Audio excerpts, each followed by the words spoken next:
Hi friends! My name is Lilly and I'm here with the Austin Nature and Science Center. I love spending time outdoors and exploring nature. And today I'm going to teach you how to make your very own nature bookmarks. This craft is pretty simple.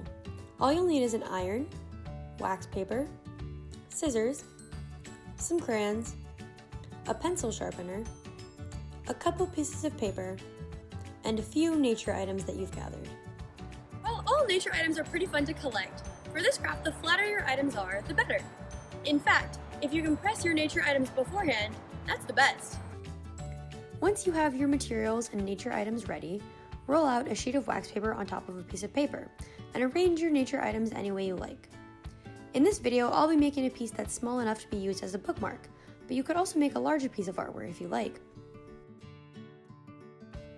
Once you've arranged your nature items, you can select a few crayon colors that you think would complement your design and use a pencil sharpener to create crayon shavings.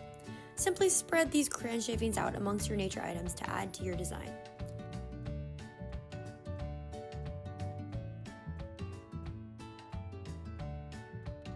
Once you're happy with the way it looks, you'll put another sheet of wax paper on top and another piece of paper on top of that.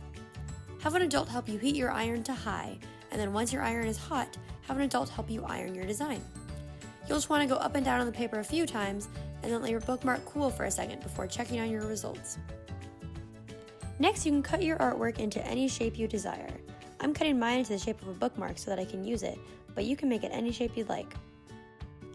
To seal it just a little bit more, you can put your piece of paper back on top and iron it one more time.